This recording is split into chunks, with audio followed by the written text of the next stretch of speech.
Dear students, current affairs पे अगर पकड़ बनानी है तो हमें उस हैबिट से बाहर निकलना होगा जिसमें हम एग्जाम नज़दीक आने पर हाफ ईयरली ईयरली मैगजीन्स लेकर करेंट अफेयर्स को 15 दिनों में 10 दिनों में कंप्लीट करने का प्रयास करते हैं। इसमें होता यह है कि बहुत सारे कंटेंट्स को आपको कम से कम दिनों में पढ़ना होता है और तब कन्फ्यूज़न क्रिएट होता है। और प्रायः ये देखा गया कि एग्जाम में अगर क्लोज आंसर्स हैं तो फिर ये गलत हो जाता है। इसलिए मेरा ये मानना है कि करेंट अफेयर्स आपको रेगुलर करना चाहिए। आप 25 क्वेश्चंस 20 क्वेश्चंस आप डेली बनाएं ताकि करंट अफेयर्स में आप अपडेटेड रहें। इससे यह होगा कि लास्ट मोमेंट में आप पर प्रेशर बिल्डअप नहीं होगा। चलिए आज इसी संदर्भ में कुछ नए करंट अफेयर्स हम लोग देखेंगे। क्या आपको पता है कि दुनिया का सबसे बड़ा सॉइल कंजर्वेशन पर अवार्ड कौन सा है? ये ग्लिंका अवार्ड है। तो ये किसे दिया गया? दुनिया की सबसे मोस्ट वैल्यूएबल ब्रांड कौन सी है? दुनिया का सबसे बड़ा ब्रांड कौन सा है? साथ ही दोस्ती 14 सैनिक युद्धाभ्यास किन देशों के बीच हुआ? और तो और ऑक्सफोर्ड डिक्शनरी ने इस साल के Hindi word of the year को घोषित कर दिया है। आपको याद है कि पिछले साल Aadhaar Hindi word of the year बना था और तब कई सारे एग्जाम्स में ये वर्ड दिखाई दिया था। चलिए आज ऐसे ही कुछ चुने हुए 15 क्वेश्चंस देखते हैं जिसमें 12 का कट ऑफ है। अगर आप 12 का स्कोर करते हैं तो करंट अफेयर्स में आपको चिंतित होने की ज़रूरत नहीं है। आपका करंट अफेयर्स बहुत अच्छा है। हाँ, 10 से नीचे है तो फिर तो आपको रेगुलर प्रैक्टिस करना चाहिए। चलिए देखते हैं आज का पहला क्वेश्चन। आज का पहला क्वेश्चन है कि सरकार की नीतियों के विरुद्ध येलो वेस्ट आंदोलन किस देश का एक लोकप्रिय जन आंदोलन बन गया है? कहाँ यह आंदोलन चल रहा है जो विश्व के दूसरे देशों में भी पहुंच रहा है? तो ये येलो वेस्ट आंदोलन कहाँ की सरकार के लिए सरदर्द बन गया है? सोच कर जवाब दें। मुश्किल से 5 सेकंड्स आपको मिलेंगे। तो इसका आंसर हो जाएगा फ्रांस। फ्रांस में तेल की कीमतों में दाम बढ़ने के बाद यह आंदोलन पूरे फ्रांस में फैल गया। इसमें आंदोलनकारी प्रायः पीला जैकेट पहने हुए होते हैं, इसलिए इसे येलो वेस्ट मूवमेंट कहते हैं। आज का दूसरा क्वेश्चन। ऑक्सफोर्ड डिक्शनरी ने हिंदी के किस शब्द को साल का हिंदी शब्द यानी वर्ड ऑफ द ईयर घोषित किया है 2018 के लिए? सोचकर जवाब दें। तो इसका आंसर हो जाएगा डी, नारी शक्ति। 2018 का यह वर्ड ऑफ द ईयर बना है, जबकि पिछले साल 2017 में आधार वर्ड ऑफ द ईयर बना था। आज का तीसरा क्वेश्चन। देश की सबसे तेज ट्रेन देश में ही बनी जिसमें इंजन नहीं होता, ट्रेन 18 160 किलोमीटर पर आवर के स्पीड से ये चलती है। ये दिल्ली से वाराणसी के बीच चलेगी। अब इसका नया नाम क्या हो गया है? देश की engine less train, fastest train, जिसे शताब्दी का अल्टरनेट माना जा रहा है। तो इसका आंसर हो जाएगा वंदे भारत एक्सप्रेस। अब इसका नया नाम होगा जो दिल्ली से वाराणसी के बीच चलेगी, फुल्ली एसी। आज का चौथा क्वेश्चन। भारत और पाकिस्तान के बीच करतारपुर गलियारा किस सिख गुरु से संबंधित है? ये काफी चर्चा में रहा पिछले दिनों। अगर आप नहीं जान रहे हैं तो इसे आपको जानना चाहिए। तो इसका आंसर हो जाएगा ए, गुरु नानक देव जी। दरअसल पाकिस्तान में स्थित उनका गुरुद्वारा भारत के साथ एक गलियारा बनाने से संबंधित है जो 5 से 6 किलोमीटर का होगा, ताकि सिख श्रद्धालु पाकिस्तान पहुंच सकें और किसी तरह की बाधा ना हो। हाल ही में इसका उद्घाटन हुआ है, इसलिए यह चर्चा में रहा है। यह गलियारा बनेगा 5 से 6 किलोमीटर का। पांचवा क्वेश्चन। ऑस्ट्रेलियन ओपन साल का सबसे पहला ग्रैंड स्लैम टेनिस का 2019 अभी हाल ही में संपन्न हुआ। इसके मेन सिंगल के विजेता कौन है? यह भी आने वाले 2-3 महीनों तक ये क्वेश्चन आपका इंपॉर्टेंट हो गया है। तो इसका आंसर हो जाएगा सी, नोवाक जोकोविक। सर्बिया के नोवाक जोकोविक ने राफेल नडाल को हराकर ये जीता है। आप ये भी याद रखें कि इसमें फीमेल कैटेगरी में नाओमी ओसाका जो जापान की हैं, उन्होंने क्विटोवा को हराकर ये खिताब जीता है। तो ये भी याद रखें, पहली एशियन वुमेन बन गई हैं नाओमी ओसाका जापान की, जिन्होंने ऑस्ट्रेलियन ओपन जीता है और ये वीमेन कैटेगरी में वर्ल्ड नंबर 1 बन गई हैं फीमेल कैटेगरी में। लेकिन मेल कैटेगरी में नोवाक जोकोविक ने इसे जीता है। ये 7वीं बार इन्होंने ये जीता है। ये भी ध्यान रखें, नोवाक जोकोविक ने इसे 7वीं बार जीता है और ये एक वर्ल्ड रिकॉर्ड है। 6 बार अब तक इसे किसी भी प्लेयर ने जीता था।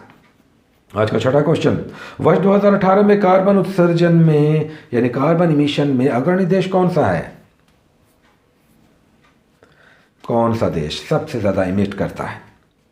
तो इसका आंसर हो जाएगा चाइना यानी चीन। चीन और अमेरिका दो सबसे बड़े कार्बन उत्सर्जन करने वाले देश हैं। आज का नेक्स्ट क्वेश्चन जो सातवां क्वेश्चन है, 13वां ईस्ट एशिया समिट 2018 जो नवंबर में संपन्न हुआ, कहाँ ये संपन्न हुआ? ईस्ट एशिया समिट पूर्वी एशियाई देशों का शिखर सम्मेलन। सोचकर जवाब दें। तो इसका आंसर हो जाएगा सिंगापुर। पूर्वी एशियाई देशों यानी मुख्य रूप से आसियान देशों के देश, साथ ही चीन, भारत, अमेरिका, ऑस्ट्रेलिया, न्यूजीलैंड जैसे देशों ने इसमें भाग लिया। ये सिंगापुर में आयोजित हुआ। आज का आठवां क्वेश्चन, संयुक्त नौसैनिक युद्धाभ्यास दोस्ती 14 किन देशों के बीच संपन्न हुआ? सोचकर जवाब दें। तो इसका आंसर हो जाएगा बी, भारत, मालदीव और श्रीलंका। मालदीव के नेतृत्व में भारत और श्रीलंका ने इसमें भाग लिया। हिंद महासागर के देशों के बीच ये आयोजित हुआ ताकि हिंद महासागर में सुरक्षा को सुनिश्चित किया जा सके। हर 2 साल पे ये आयोजित होता है। आज का 9वां क्वेश्चन, थाईलैंड में आयोजित मिस यूनिवर्स 2018 की विजेता कौन है? बहुत बड़ा क्वेश्चन। मिस यूनिवर्स 2018 ये दिसंबर में 17 दिसंबर को ये आयोजित हुआ था। तो इसका आंसर हो जाएगा सी, कैट्रियोना ग्रे। कैट्रियोना ग्रे जो फिलीपींस की हैं, ये इसकी विजेता है। सेकंड पोजीशन पर टैमरीन ग्रीन रही जो साउथ अफ्रीका की हैं। आज का नेक्स्ट क्वेश्चन, 10वां क्वेश्चन, किस भारतीय क्रिकेटर को ICC female cricketer of the year घोषित किया गया है? अगेन ये भी एक अच्छा क्वेश्चन है। महिला क्रिकेटर साल की घोषित किया गया है आईसीसी के द्वारा किसे? तो इसका आंसर हो जाएगा बी, स्मृति मंधाना। आपको पता ही होगा, आप अंदाज लगा सकते हैं कि मेल कैटेगरी में कौन होगा।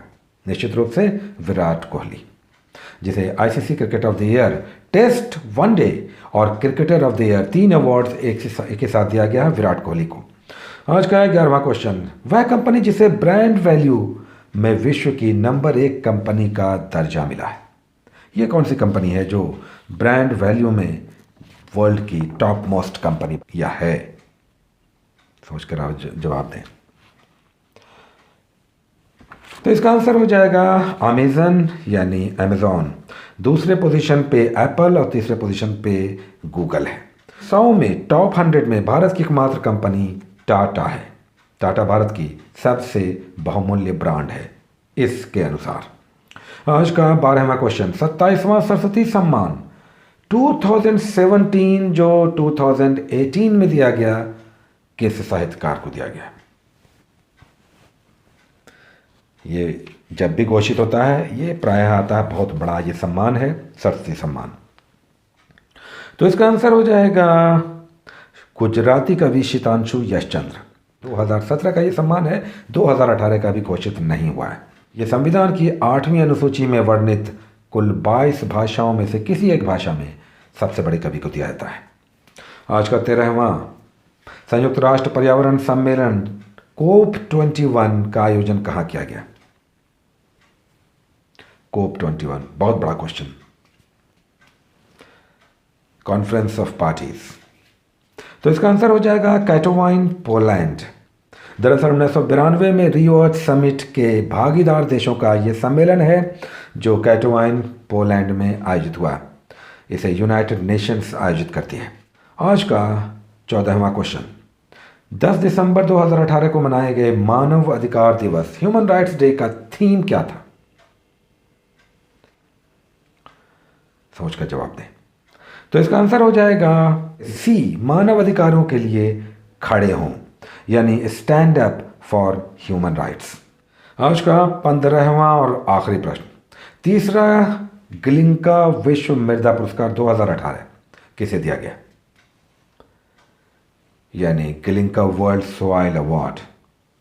मिट्टी के संरक्षण के लिए यह सबसे बड़ा वर्ल्ड का अवार्ड है, गिलिंका अवार्ड।